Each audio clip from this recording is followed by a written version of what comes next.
Thank you very much, folks. My next guest is a terrific juggler, a prolific songwriter, and a talented actor and a very funny stand-up comedian. He is currently touring the country with Mickey Rooney and Ann Miller. No show, they're just the three of them traveling. No, they're appearing, going from Motel 6 to Motel 6. They're appearing, of course, in Sugar Babies. Please welcome Mr. Michael Davis.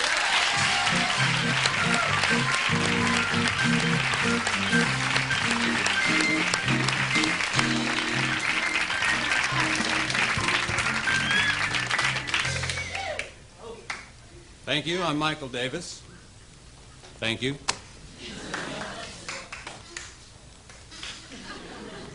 First thing I'd like to do is a very simple hat trick. Find out if you like these kinds of tricks.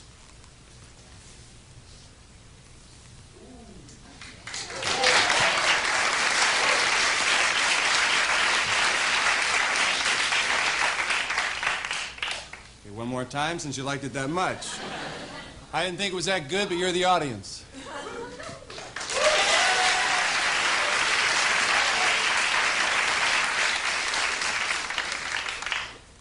David, this is the last time because we're... Maybe not. Now I'll go on to something more difficult. You see, the shorter an object is, the more difficult it becomes to balance. I think you can see how much shorter this ball is than this hat. It's going to be a long show. I'd like you to imagine I could toss the ball into the air, catch it on my nose, and balance it. While you're imagining that...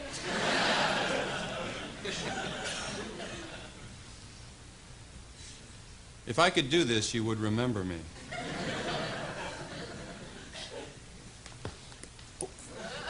It's kind of windy in here.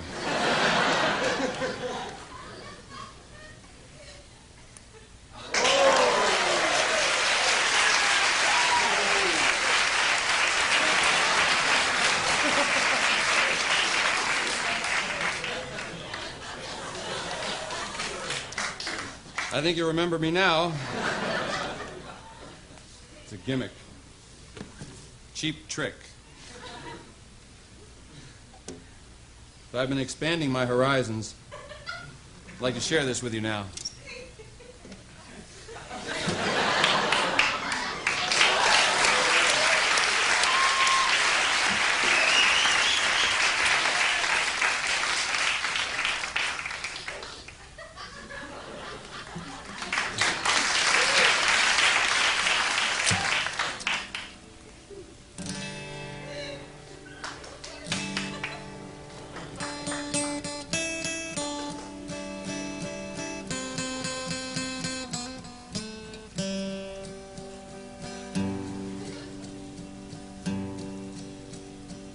When I was a single man, every night I had a strange girl.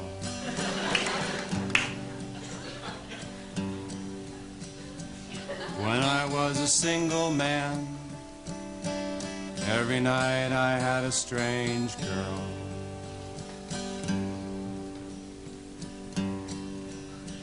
The same girl. But she was strange.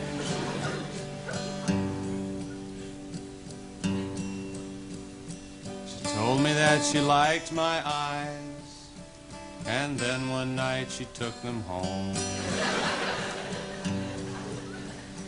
I know that I will never find another girl with eyes like mine.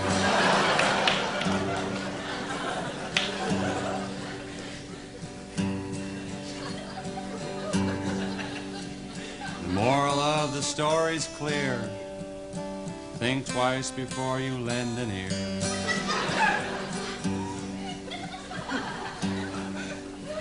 The girl is gone without a trace. I'm lonely, but I'm saving face.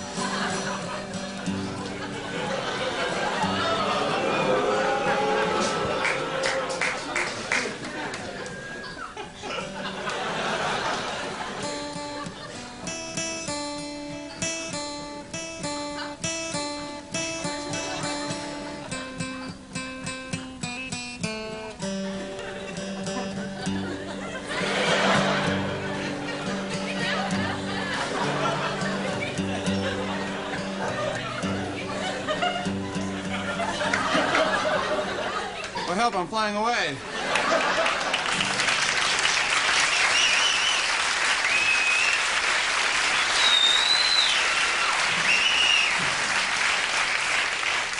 I think that whether you like songs like that depends on your attitude and your point of view. And when you think about it, your whole life is an attitude. Conversely, death must be an attitude. A bad attitude. I'd like to end with a song about attitude and point of view. Well, the man said to God, "What's a million years to you?" And God said, "A second." So the man said to God, "What's $1 million to you?" And God said, "A penny." So the man said to God, "Would you give me a penny?" And God stopped and said, "Yes, I will. Just a second."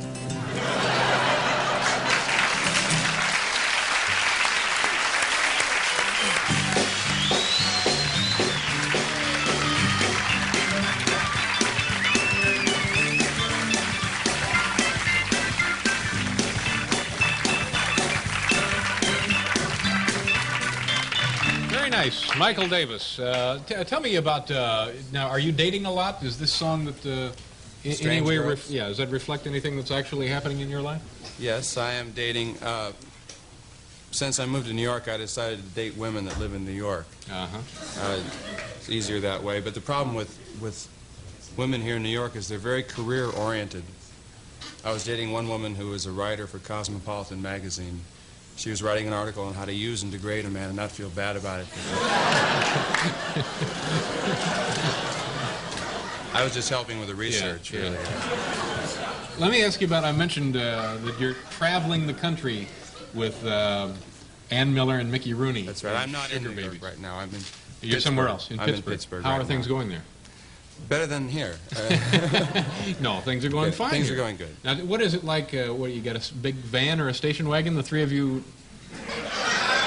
Ann and Mickey and I? Yeah. We stick them in the trunk, and Ann What is drives. she like?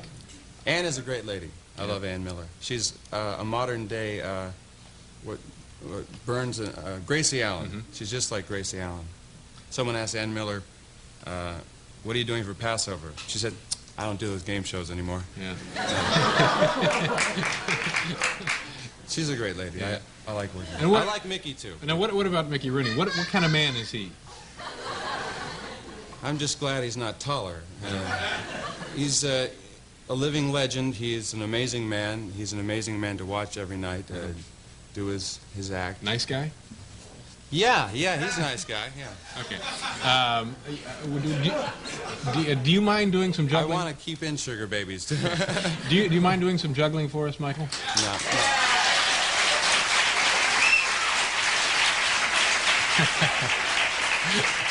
Did I ever explain to you my philosophy about the art of juggling? No, sir. No, I never did. No, you never did.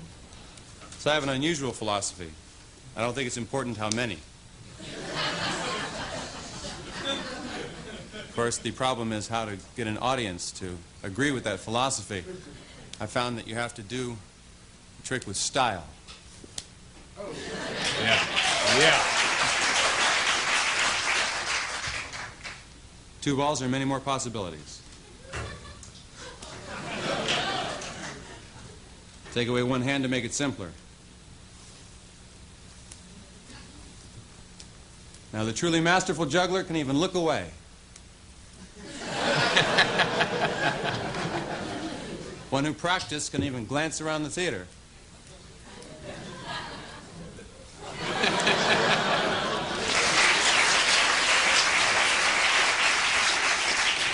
Save it up. Now, you may wonder, why did I throw that ball down? I'm wondering that, too. Go ahead, you can throw it back. There are people in the studio right now. That's why, so I can show you that trick. How can we add even more excitement to this? I'll try to do is look away, grab another ball.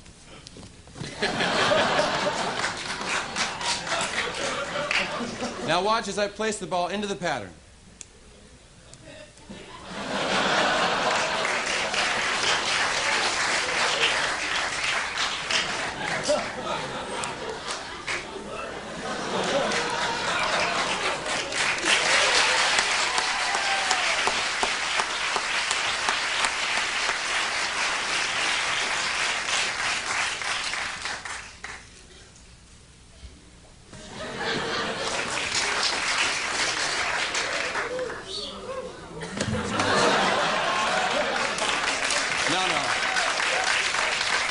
I'm teasing. I wouldn't take these two balls out and show them without using them.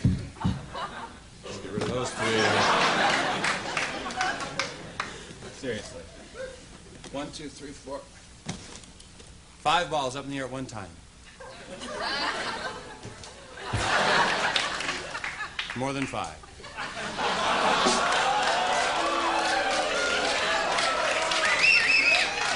The eyeballs.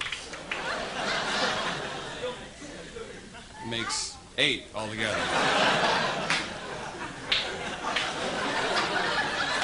But why bore you with my problems? Here we go. 5-ball juggling. Ending my catching a ball in the back of my neck. The neck catch. Ready, Dave?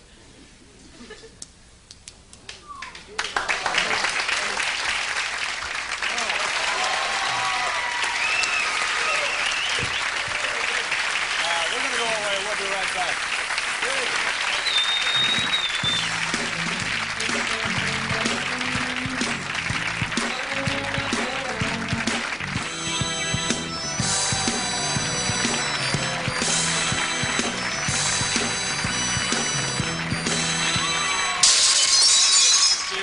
And once again, sad news to George Meyer fans. It looks like George Meyer, staff writer and crime fighter, will not be on tonight. But please, we'll reschedule Mr. Meyer. You have a very impressive act. You not only can juggle well, perhaps the best I've seen, not that I've seen jugglers, and you play the guitar, you sing, and you're a very funny comedian. Thank you, Dave. No. You don't want to encourage me. And go ahead. Well, I've had a very varied career, you might say. I started out as writing poetry in high school. There's good money in that. Actually, there was a lot of laughs in it because that's what people did when I read it. That's what first got me interested in being a comedian and laughter. I tried to be an actor after that, was an actor in high school. Out of high school, into an improv troupe. Did that for a while, and backstage I was learning how to juggle. So then when I went into the circus... You were actually in the circus? I was actually in the circus. I was a geek in a former... But not a geek in the traditional sense of the word. I was a circus clown. I put on... I was a white-face clown. Did you travel by train and by train. Bad hotels and so forth? Just lived on the train for a year. Yeah. I had a room that was the size of this desk right here. In fact, a friend of mine who was... the rooms were exactly 6 feet long, and a friend of mine who was 6'2", there was a midget on the other side of him, so they just cut a hole in his wall, and he stuck his feet through into the midget's room. The midget's rooms were shorter. Oh, my.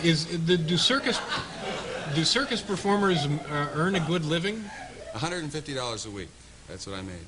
Yeah. Now, what about... better than people in Pittsburgh. What? Well, it's a depressed economy, folks. What are you talking? You have a job, you're lucky. What about the other end of the scale, the star performer of the circus, whoever that might be, whomever that might be? Well, circus is a very old world. They don't go into the circus world to make a lot of money. No, I would probably... That makes sense. You go in because you're raised around lions and tigers, or you don't know how to do anything else. You know? Are a lot of people raised around lions and tigers, as it turns out? Just circus people. That's the way. I'm happy you could be here tonight. I know you. Are you going now to Pittsburgh? I'm going tomorrow to do the national Association of Colleges conventions to perform for colleges. And then back into Sugar Babies. Back into Sugar Babies. Nice to see you, Michael. Thank you very much for being here. Continued success to you, sir. We'll be right back, folks.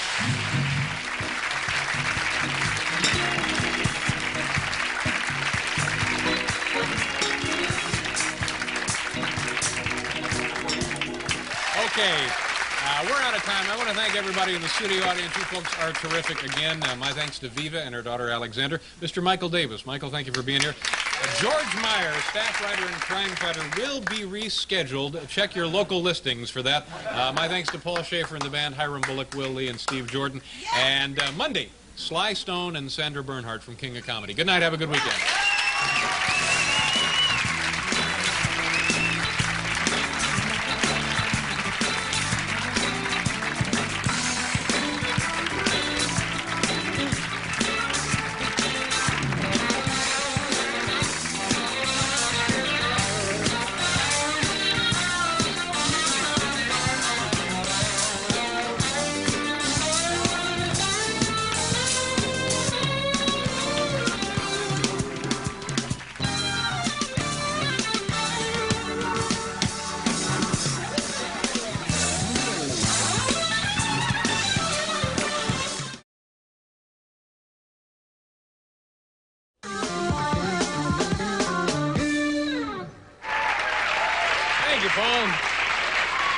My next guest is an actor, a comedian, a magician, a juggler, and he also rides to work with Clive Barnes. He is a very talented human being. He'll be appearing through Sunday night at Caroline's here in New York City. Please welcome Michael Davis.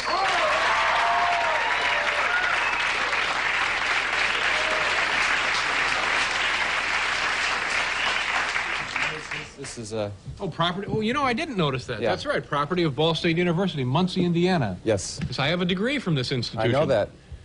I was performing there. For pick this up? homecoming? For homecoming? Yeah. It's a gig that you did. That's right. A few years before I did it. It's a beautiful auditorium, isn't it? Yes. As a matter of fact, the guy who manages the auditorium remembered you and told me that when you came there to perform, he wrote your first joke for you. Yeah, he gave me a line as I was going on stage. I can't remember it exactly, but it was The something line he told me was, "It's not often, Dave, when a student can come back and earn his entire tuition in one night." Yeah, that's right. That's right. That was the line. It was pretty well received, as a matter of fact. Speaking of gigs, is it true now you're going to be appearing at the White House? This will be twice for you, isn't it? This, I performed at Ford's Theater. For the... Command performance. That's right. But this is actually the White House now, huh? This will be a party, I believe, in the banquet hall or something of the actual White House. I think I'm going from a comedy club called Yuck Yucks, then straight to the White House, and then back to a college in Poughkeepsie, I think, is my schedule. Now, I've been running around a lot. As a matter of fact, I was late for the show here, and I kind of skinned my elbow when I was running into the building because I tripped over a well-known theater critic who was passed out in the gutter.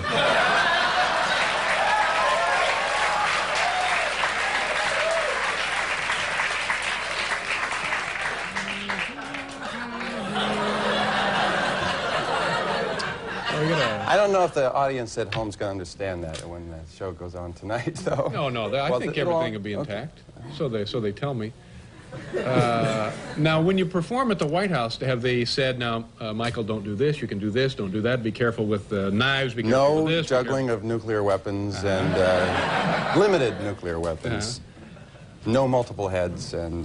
But seriously, did they give you guidelines about, well, please don't make jokes about... well, the last time I performed for the president, they were very nice. They let me juggle my razor-sharp implements, and I was literally just a few feet away from the president. I read about that. Yeah. Security agents all over the place, but they let me go ahead and do it. I was amazed. I thought, here's the most powerful person in the world, and if I miss...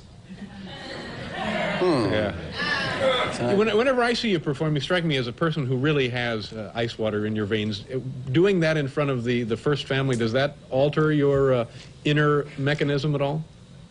Sure, it's got it, Dave. Yeah, it would me, boy. Yeah. It got me very, very jazzed. I was excited about it. But that was the last thing I was excited about, and that was a year ago. So. Now, when you work in a club, you do a full show. Do you get tired of juggling? What do you mean when I do? And I'm performing this week at a club called Caroline's in New York City. And I do an hour of stuff. And a lot of it's juggling. I've become what you call a generic celebrity. People don't remember my name, per se, as Michael Davis. They remember me as the Juggler. The Juggler. And, you know, I have a problem with name recognition. I went to my agent and I said, we should do something about this. He said, who are you? Yeah. Now, I'm Michael Davis. I'm gonna prevail upon you one more time on the show to do some juggling. Well, I would love to do. Would you want to just... We get a pause here, Michael. Why don't you want to go ahead and set up, and then when we come back after this commercial, Michael Davis will be juggling for us.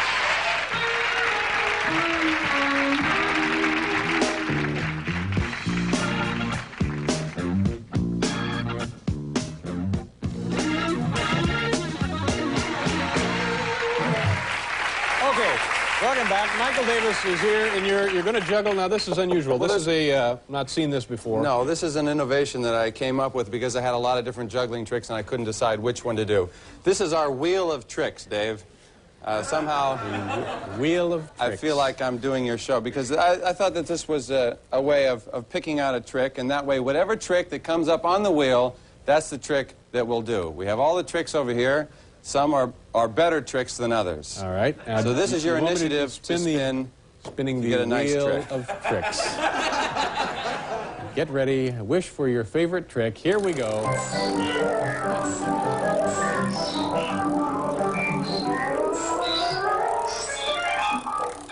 Okay, the wheel of tricks is still turning. There we go. All right, what do we get? Oh! Lord. Free spin on the old wheel of tricks. That's the easy one for me, Dave. Okay, well, there. What is... You won. Oh, wait, Dave, wait. No. I don't know. We seem to have a poltergeist or something that wants to... Razor sharp implements. No, this has not been rigged in any way. You really could have gotten anything at all. You could have gotten Ask Again Later, foot over the leg. This is one of the simpler tricks that you could have gotten. Really? That you might have won. We'll show you what you might have won if you'd landed on this. Okay. In fact, so what you're saying, Michael, this wheel is just another cheap prop. No, it has not been rigged in any way. All right. But we'll get back to that. Okay, this is something that you can do along with me if you want. Well, this is called the foot over the leg trick. Foot over the leg It's one of the simpler tricks in show All business. right. You grab your foot like this. It's simple. Grab my foot the or object, your foot? It's called the foot over the leg. So in other words, you jump, take the foot over the leg, and land on the foot. No, you don't do that. It's one of the... I think anybody in show business should be able to do this trick. But maybe... Jeez, you know, I didn't wear my foot over the leg jacket, and as you know, you'd be a fool to attempt it without the special jacket. And it helps to have certain other things on at the same time. All right, what else do we have here?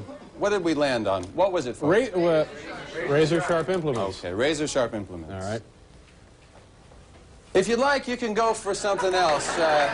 Razor sharp implements. It's amazing if it works. Would be nice. The rope trick. Well, the rope trick is a simple trick. This is another one that you might try. This is the rope. Yeah. And the object is to throw a knot. Whoop. I'll try it one more time. All right. The wind. Just throw a loop right in the knot. Let me try It's not a trick that you see often on television because it's not very impressive. Anything I should keep in mind with this? It's a little flick of the wrist. And if at first you don't succeed, try again. And then just give up because there's no sense making a fool out of Do it one more yourself. time. Let me see that one more time. Whoa, whoa, whoa, whoa. You see Oh, yeah, I see what you're doing. Yeah. Okay. Okay, now You almost had it. Now we're going to go to the trick that you actually selected. This is the razor sharp implements. All right, razor sharp implements. This is the first razor sharp implement. A razor sharp knife. Going to be juggling that with an axe. Oh, excuse me, I have to get the phone. And a knife. 3 razor sharp implements. The important thing in this trick is, of course, to concentrate on each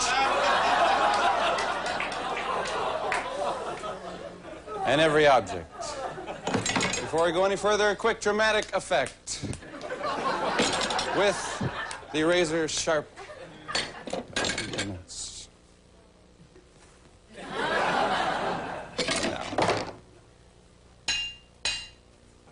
make sure that doesn't fly off again.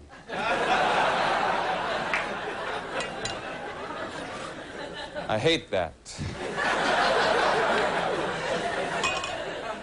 And now what I'd like to do is to kick the axe up in the air, throw the cleaver, throw the knife, run like hell. Oh!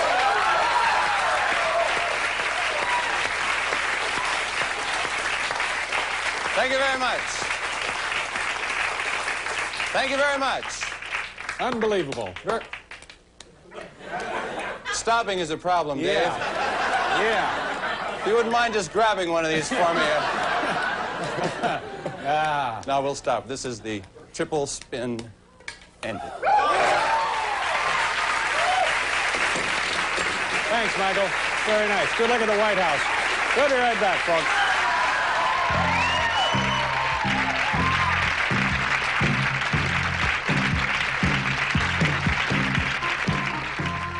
Thank you, Bill. Now, Earl E. Black, the presidential candidate, we ran out of time. We will reschedule his appearance and notify each of you by mail. My thanks to Mr. Bill Cosby and, of course, Bill Wendell and Paul and the band. Tomorrow night, comedian Chevy Chase will be here and actress Zsa Zsa Gabor. Michael, you're going to juggle us out of here? Oh! My God! Oh!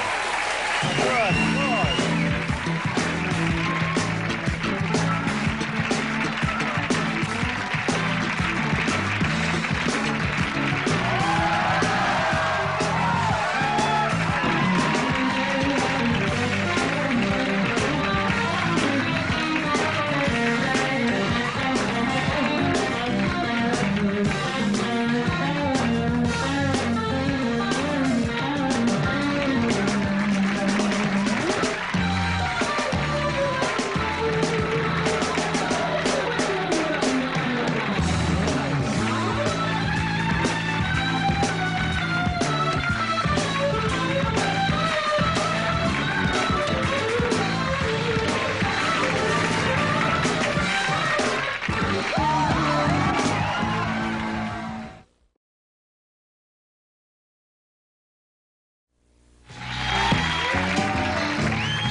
My next guest tonight is a very talented human being who is starring in his own show on Cinemax. It's a cable operation.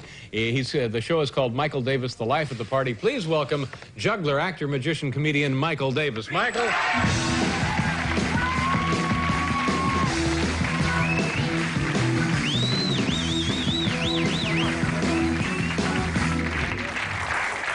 I'd like to start off with a quick impression.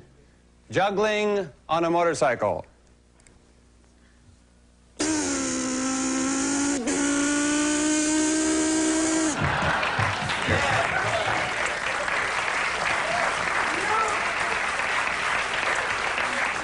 That was... You almost hit me there. Sorry, Michael, Dave. how are you? Nice to see you. Have a seat. Are Didn't we mean going to to wake here you. or what? Well, we're going to sit down here. Okay. How you been? Good. Well, you find there's a lot of work for jugglers these days? No, not really. There's not enough work. Uh-huh. Really. I was watching your show last night, and Mariel Hemingway? Right. Mariel, whatever. Mariel Hemingway. She was talking about the need to have something that happens every day besides show business. And I have been working on a couple of different businesses to take the place of juggling in case that there is no work. I started one company called the Enigma Billing Company, and we send bills for around $18 to large corporations. Yeah? Just hoping that they'll pay it rather than check it out. I have another game I'm working on. I think it would be good to invent something like the Pet Rock or Trivial Pursuit.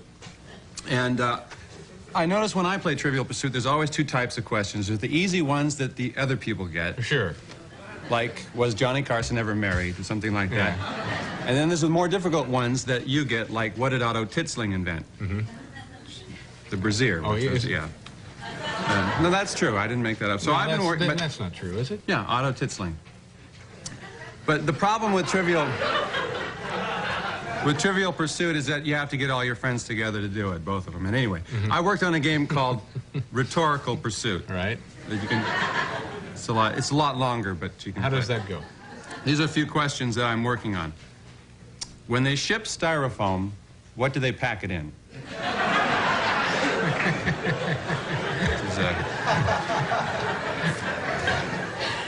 Does it make sense to sell no soliciting signs door to door?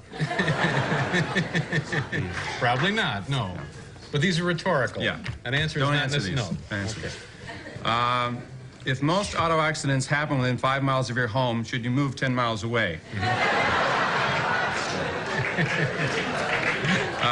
Okay, follow this one now.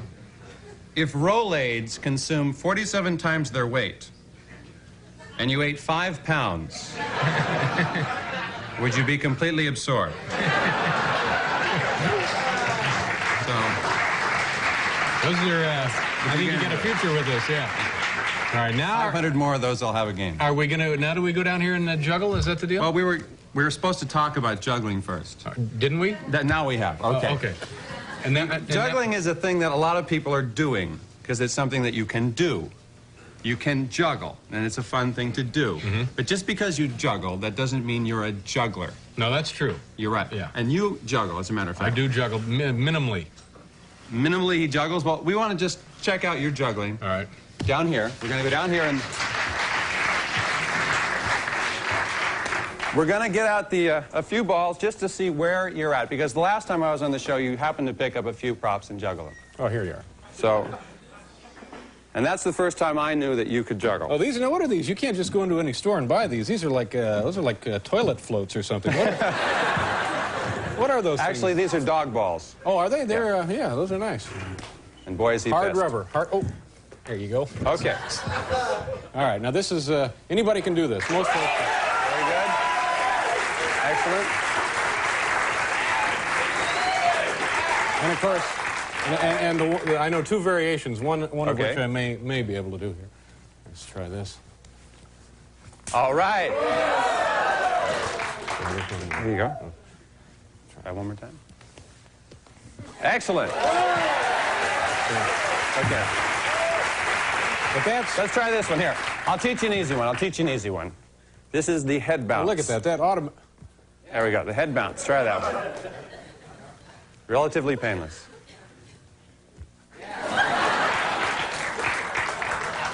A little more arc on that, you would have had. A little more arc on it. A little more arc. Straight up. Hey, okay. Very consistent, Dave. Oh, I've been hypnotized.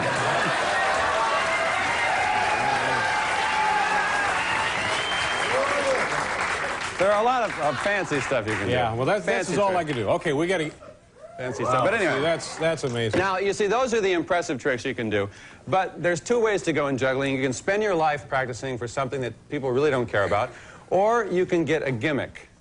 Now, this is the way I would say is the better way to go. So just what you could do right there. Sure. It's juggling, but it's not a juggling act because you don't have a gimmick. Have to have a little hook there. So we're going to give you a gimmick now. And the tough thing about gimmicks is that most of the good ones are taken. That's true. I've taken a lot of them, and Penn and Teller, Karamazov's. But here's one that hasn't been done. This is original, because if you're not original, you won't get on shows like the David Letterman show. That's right. But we're already on the show, so we don't have to worry about it. So this is juggling the major food groups. Now, here's our first food group. I have bread. Bread. This is the bread and cereal food group. All right. Now, grains and cereal. Yeah, right. Yeah. Okay, now remember, when you're juggling, it's not so much what you're doing, but how you do it. Sure. Style is everything. Okay, so you follow along with me, and we'll get to this. But you must do it exactly as I do it. I'm sorry, Michael. Because I've practiced this.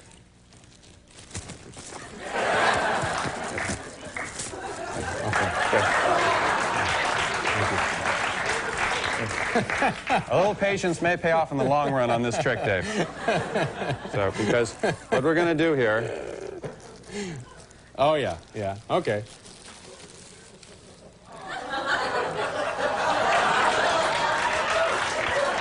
Okay, no. Just straighten get your ducks in a row there. Okay. Okay. All right. Now get rid of the nasty end pieces. Okay. Okay. All right. Now we have the bread. Go at your own speed, Dave. Oh. Okay. All right. Now here we have the bread and cereal food group. Smash that up. All right.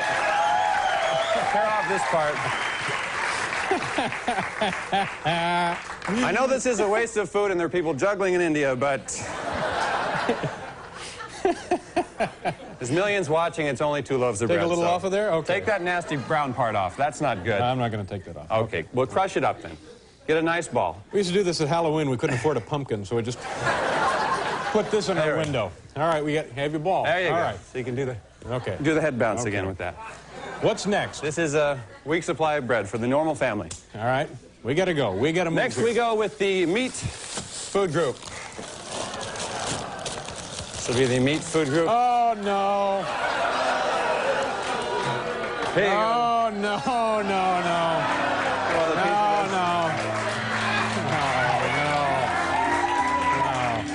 Somebody has to run the show from the desk, so I'll be over there. You sure you don't want to go? Just, there you go. You've done it now, Dave. Oh, God. Now, if you can tie this into a ball. Oh, God. You have your bread food group here. You have your meat food group. Now we're going to go with the final. Wait a minute, you roll this into, This is the dairy food group here, Dave. Here you go. Just put your meat food group down there. Oh. Grab a hunk of your dairy food group in here. There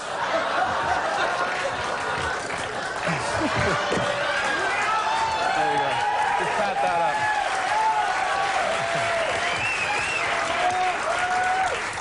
That's good. Okay. That's good therapy. Bad baby. I told you. I'm sorry. Sorry, Dave. Sorry, Dave.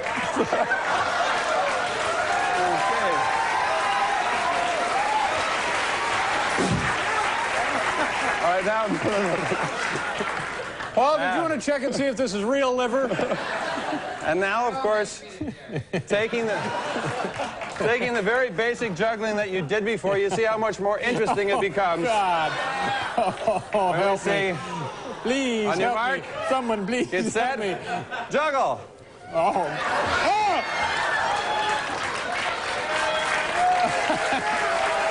There we go.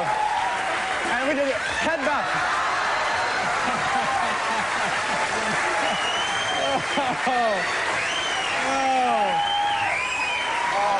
God. That's disgusting. Nice job. Michael Davis has his own Cinemax show coming up soon. It's called Michael Davis, The Life of the Party. We'll be back after station identification. Oh, jeez. Tonight, take the phone off the hook and double lock the door. Turn out all the lights and pull a comfortable chair up to about 3 feet from your TV screen. Then blast the volume as high as it'll go. And now you're ready for Chris Elliott as the Regulator Guy. Next on NBC.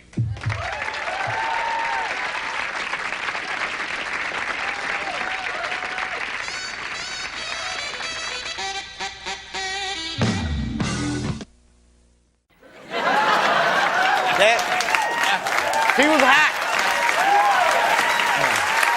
I don't know how to feel about that. I mean, I was sitting there watching and like, am I feeling what I'm feeling? Like, she's like white Tina Turner. She was just, her legs look good. Dude, what am I, cat food? No, come on, woman. You know how, you know what, but you know how it is. Okay, yeah, okay. Come on. Yeah, uh-huh.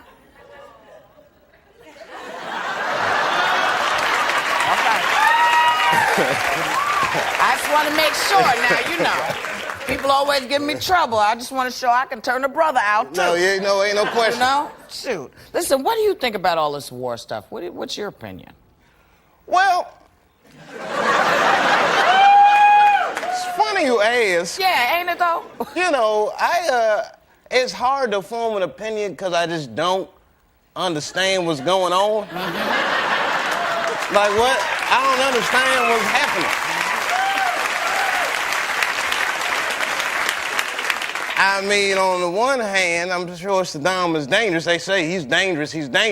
But then you're like, well, how long is the war going to take? Oh, we'll beat him in a week. Like, word? Like a week? So I don't know if he's like as dangerous. He got chicken pox bombs. I don't even know what that is. He's making bombs out of diseases I had. You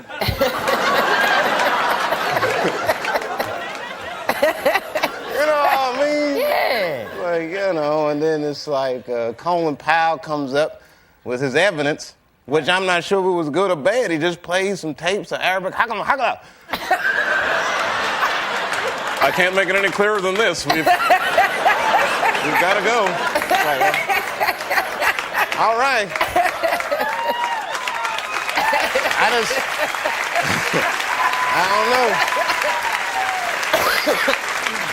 I hope they know what they're doing. I'm like concerned about the Korean guy too. It's Kim Jong-un. Yeah. Kim Jong-un, this guy speaks in Kung Fu movie dialogue, like the way he... America is not the only one that can make preemptive strikes. Like, whoa, take it easy, man, take it. Okay. I mean, you know, it just scares me, but I'm hoping for the best. I hope they know what they're doing. Then there's that whole, there was a new, who was the guy they arrested? Which one? The new guy. Oh, the one they found in the... With the guy who looked like he from The Sopranos? Yeah.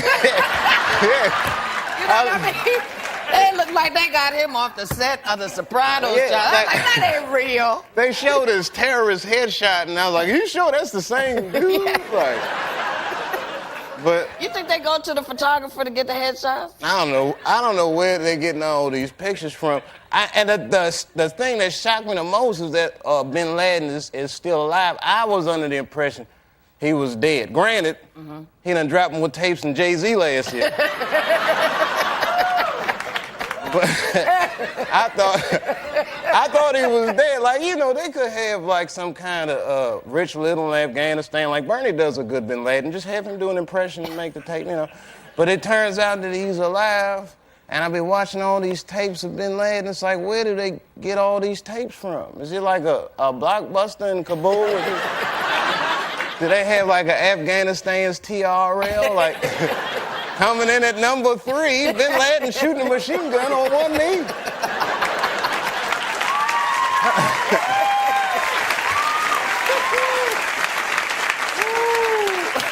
Coming in at number 2, gassing the puppy. Ouch.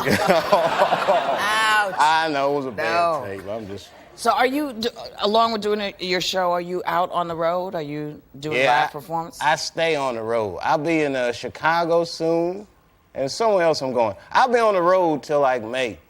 But I'm like... But you're not sure where? Nah, you know, Chicago soon isn't... I know. I want to give people a little more information. I mean, people in Chicago, just check your local comedy listings. I'll be the black one with the camera. And I don't know what else. I don't know where I'm just gonna get on the tour bus and just roll, man. I got plenty of jokes. I make jokes fresh daily. Oh yes? Oh yeah. Yes. So you like the Dunkin' Donuts, huh? Yeah. Time to make them donuts. Well, baby, I am glad to see you. The show is on Comedy Central. What days? Oh, Wednesday at 10:30. Yeah, got to push that. Wednesday. Look at the people and tell them. Everybody. Wednesday at 10:30. Chappelle Show.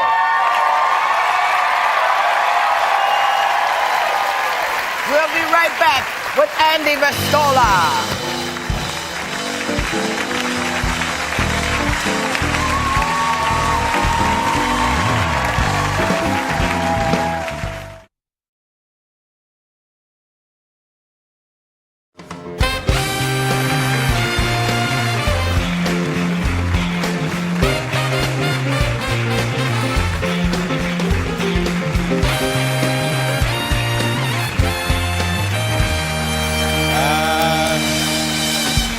Our first guest is a very funny gentleman whose television program, Chappelle's Show, begins its second season January 21st on Comedy Central. Here he is, Dave Chappelle, everyone.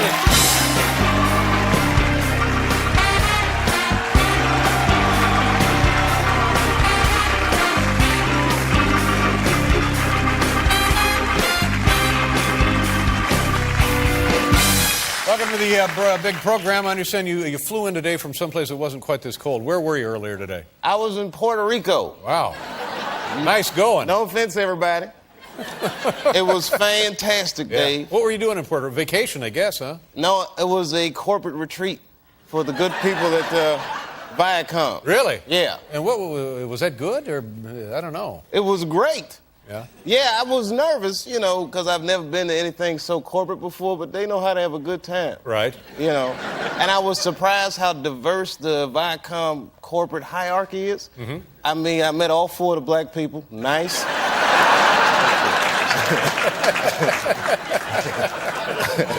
That was great, man. They were great people, everybody. They're probably still down there. Have fun down there, guys. And you were down there entertaining? Is that what you were doing? Yeah, me and Missy Elliott were the entertainment. Wow, pretty good. It was fantastic, man. Now, when you're making your living as a comedian and having a show about current events and stuff, you have to keep up on what's going on. So you must have a pretty good knowledge of what the news is these days. You pay attention to the news all the time, huh? Well, you know, it's funny, Dave. In Puerto Rico, right, I started seeing, like, I was meeting a lot of people from overseas. Yeah. And these people, they're very edgy. They don't like Americans so much anymore, I'm starting to feel. They wouldn't say they don't like Americans, but they'll say things that would just mean, like, you know, statistically, Americans are the fattest people in the world. And then, first of all, they're talking to me, so it sounds crazy. That's right. And second of all, I said, we supposed to be fat. We're rich. That's how we roll. Yeah. It's like, if you notice, when we bombed Afghanistan, we dropped food on them first, just so they know the fat people are coming, man. Don't mess with us. We got food to drop. How we roll. Yeah, that's the way that worked, I guess. Yeah, and then I went on this is weird, I went on a vacation with a white friend of mine, Chip, and we went to Africa. Mm-hmm. Now, here's the irony of that. My white friend loved Africa.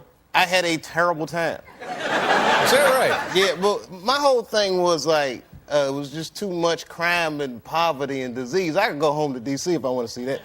But Chip was just like stepping over people. Excuse me, you with the sores on you. I'm trying to find my resort. And then he'd go up to dudes like, pardon me, you with your ribs poking out. Do you know which way Wendy's is? I'm starving. I'm completely famished. It's not,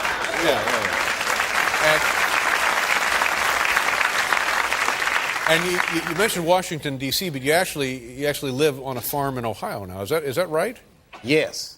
How did that happen? Are you originally from Ohio, or do you? It's a long story. My parents split up, and my dad lived in Ohio, and then I moved out there in my adult life, and I learned like how to milk a cow, which I had never done before. Actually, I milked a goat, but it takes a lot more finesse than you think it does. You know what you do is you squeeze the top, and then you take these three fingers and you just kind of milk it. Right. Your inclination would be to pull it. Yes. The adolescent in me just wants to.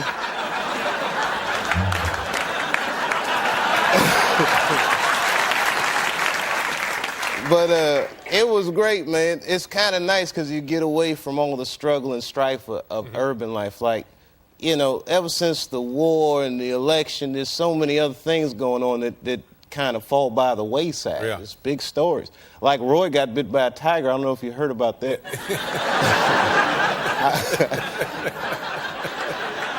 I know it's not a nice thing to bring up on a comedy show, you know. And what made me feel worse about him getting bit is that I didn't have tickets. Because, you know, I would have liked to have seen something like that. Well, it certainly was a surprise for the audience. Yeah, absolutely. Yeah. I'm looking for the tape. Like, I'm hoping that Real TV shows, you know that show Real TV? Yeah. They'll show it, and then they'll put a voiceover underneath it to make it worse. Like, this guy thought he was going to beat a tiger on the head with the microphone.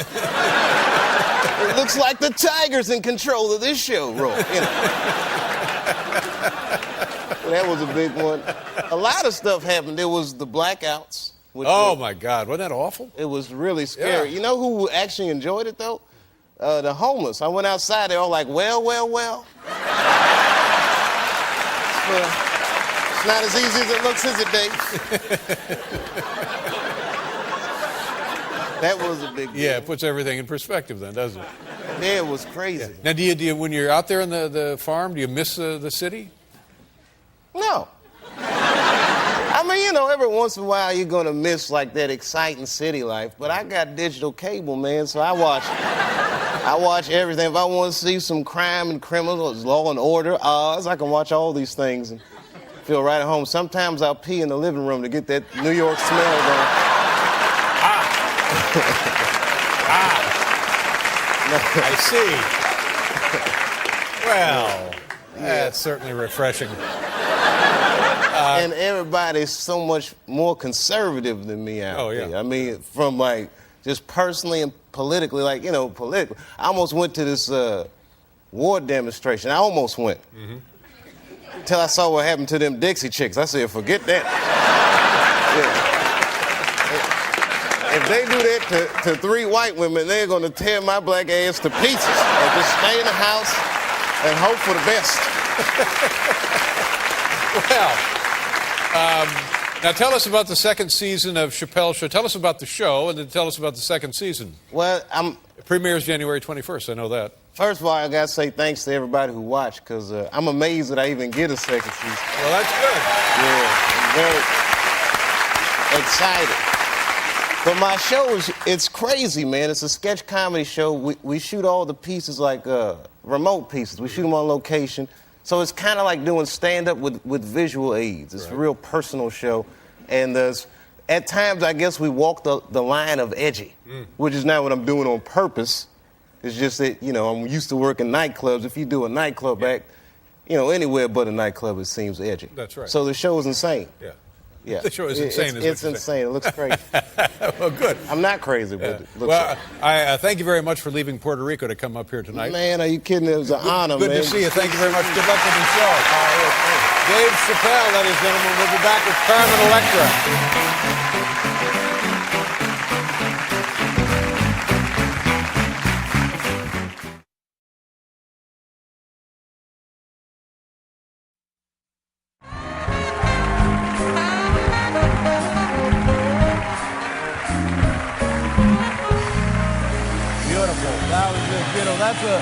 I'm told that's Alicia Keys. That is beautiful. Very nice. Alicia does a bang-up job. Very nice. That's Alicia Keys. Did we do this? We're not doing this? Did we do this? We're not doing it? We're not doing it? When are we doing it? Tomorrow? Yeah. Okay, we'll do it tomorrow. Well, you can come back tomorrow. Ladies and gentlemen, our first guest, a very funny man, and you can see him performing at Radio City Music Hall. That's a pretty good gig. That place will seat like 6,000 people. And it's not going to be one night, it's going to be multiple nights for this guy. It's sold out at Radio City Music Hall in like 10 minutes. 10 minutes, ladies and gentlemen. I'd like to see you do that. You can go over there and see him if you got tickets, June 18th through the 22nd and June 24th through the 26th. Oh my goodness, the guy's moving in. Please welcome back to the program Dave Chappelle, everybody.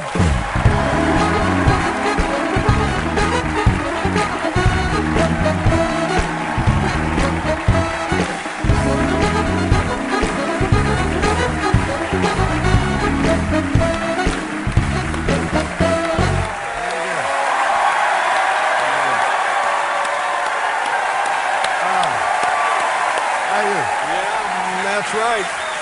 You got that right. Man. How are you, Dave? Wonderful.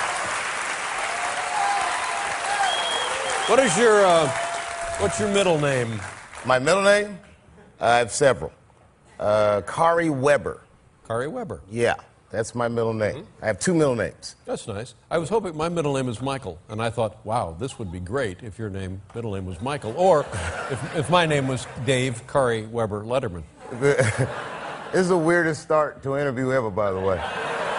And I never knew that your middle name was Michael. Yeah, well, there you go. How I about don't that? know how I'm going to use this information. Yeah. I'll think of something. Now, wait a minute. You came here with the expectation of leaving with useful information? That's your first mistake, my friend. You never know. You never know when it now, comes let's to talk about this Radio City Music Hall gig. You've been there once before, maybe other times, but at least once before, right? Yeah. Well, when was that? When I was maybe 19, I opened for Aretha Franklin at Radio City. Wow. 19. Yeah. Looking back on it, I'm sure she didn't choose me herself. But it was great. It was great. I always want to go back as a headliner. So. Oh my God! But 19, and like when I was 19, I had a paper route. But looking back on it, were you prepared at 19 for that kind of a gig? Yeah, it was 15 minutes. I had about 30 minutes then. Mm-hmm. You know, I was prepared enough. Yeah. I mean, was I as good as Aretha Franklin? No. Well, no. But my job is just to get people used to looking at the stage. I'm the opening act. Yeah. It mattered to me if I did good, but nobody really cared. Is this now at a big gig like this? They have a rehearsal? Do they have a walkthrough? Do they have like a sound checks and that kind of thing? I don't know. I imagine there'll be a sound check. You know, you can either go or send a guy. Right. But when you were 19, did you go for a sound check? Well, I skipped it, which was a terrible mistake. That was a mistake. It was a terrible mistake. I skipped the sound check, and nobody could hear me for the first 3 minutes. Mm-hmm. But you know what it is, Dave? You've been a stand-up for many years, and you know, you probably get that question when people say, oh my God, you're a comedian. Well, what happens if you go out there and you tell your jokes and no one laughs? Mm-hmm. Nothing happens. You get paid the same, you're not going to die, nothing bad happens. So I keep it all in perspective. It's not the... Well, good for you to keep it in perspective, because it's something that I was never able to keep in perspective. And believe me, I have been on more bombing runs than the Enola Gay.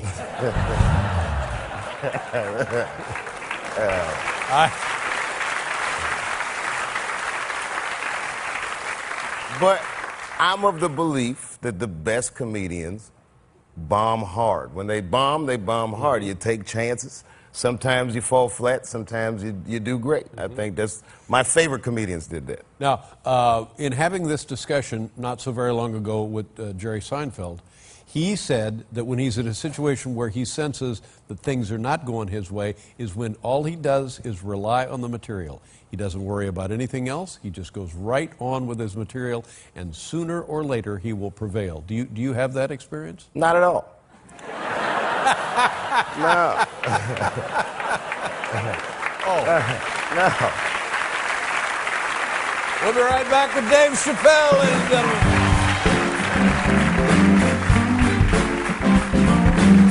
If you love you, I love you, I love you, I love you. Dave Chappelle, Radio City Music Hall.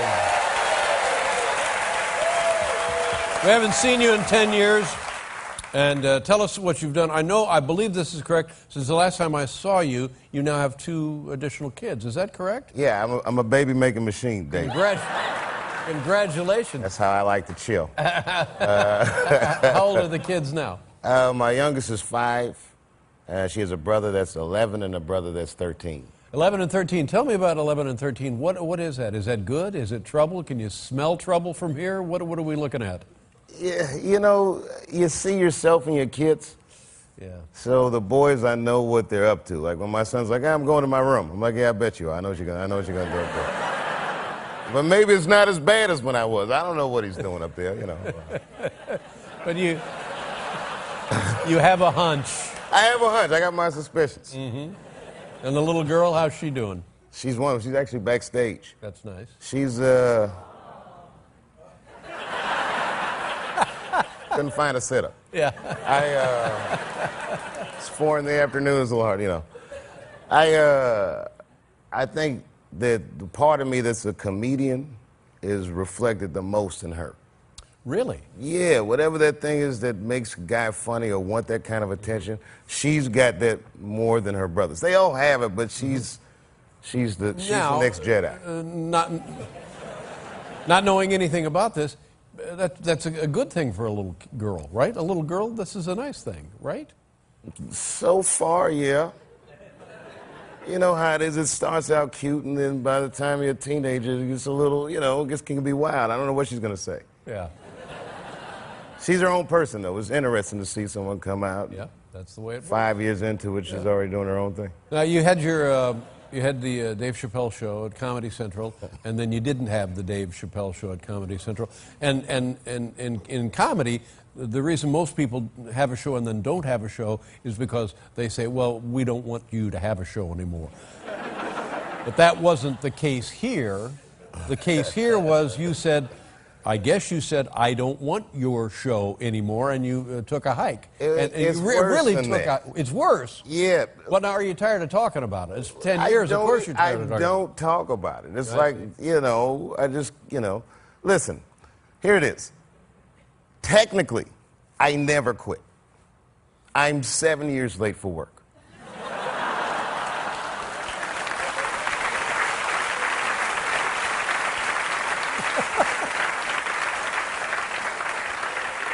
Boy, are you going to be in trouble when you go back. Well, no, it's like getting divorced in the 50s. People didn't go to divorce court. They just look at their wife like, baby, I'm going to go get a pack of cigarettes. I'll be right back. And then they just leave with the clothes on their back and make a go of it. Yeah. There wasn't even internet back then. You could move 11 miles away and have a whole new life. 11 miles. Yeah, that's all it would take. I've never seen her again. Just stop going to the same places. Is this yours or mine? It's yours. Wouldn't that be weird if I drank your water? Not at all. But so there was a wild speculation, and is there anything that we don't know that we should know, or something we do know that we shouldn't know? Huh? Let's just say I'm you, and 10 years ago I don't one day go to work. And you just stopped coming? I stopped coming to work, and that's what you did. Am I right about that? Yeah. Okay, and you went to South Africa. Am I right about that? Yeah. And you lived in South Africa for an extended period of time. Well, no, I was there for 2 weeks. I mean, you know what I mean. There's not too many good hiding places left in America. But there were. Am I right about this? There was great mystery about this strategy on your part. Was there not? I don't know. Because when it was all over the media, I was gone. And then if you're the guy, nobody really says anything to you. Right. So I don't know if it was mysterious or not mysterious. It was like living in the corner of perception and reality. You know what I mean? And like, it's a weird place to be. When everyone thought Wesley Snipes was in jail, I saw him at a party. That's right.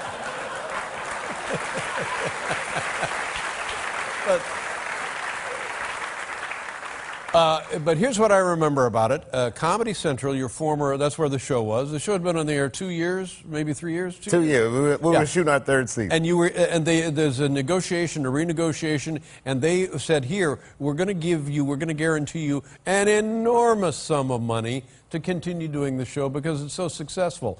And then, apparently you agreed to it, and then where did he go? The show stopped and never came back. And like you said, 7 years later, you're just late for work. So a decision was made. You made a decision. Oh, yeah. I made a series of decisions.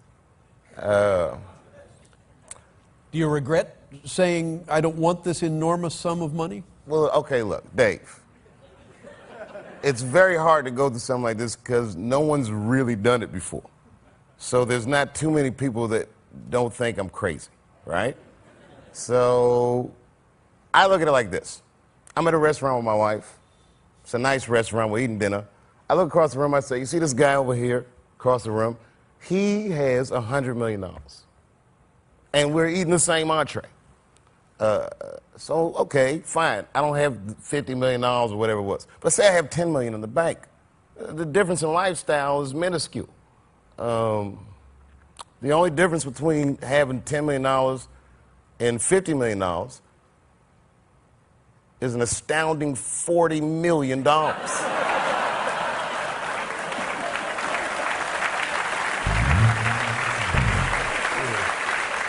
Of course, I would like to have that money. You're right. It's $40 million is the difference. Yeah, you know, because when you quit, like my friends will try and make me feel better, but no one's been through that, so they'll say not stupid stuff. It's nice, but they'll be like, well, you know what, Dave? At the end of the day, you still have your integrity. I'm like, yeah, it's great. I'll go home and make the kids some integrity sandwiches. It makes no sense at all. It's like there's nothing anyone can say. It's just you do what you feel like you need to do. Right. At Well, any given okay. time. Well, there you go. That's the answer. And how do you feel with doing what you felt you needed to do? The very complicated answer.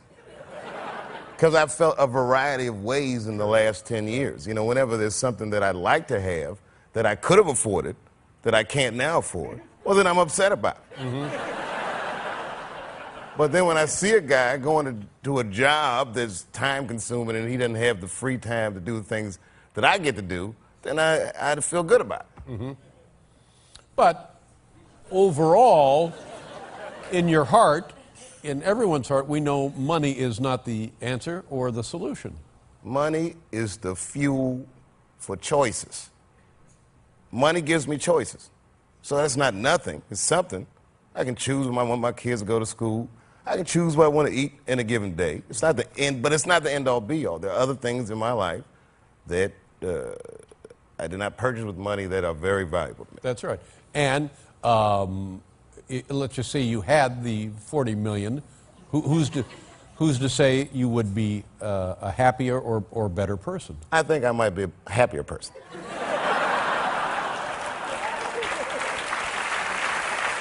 I don't know.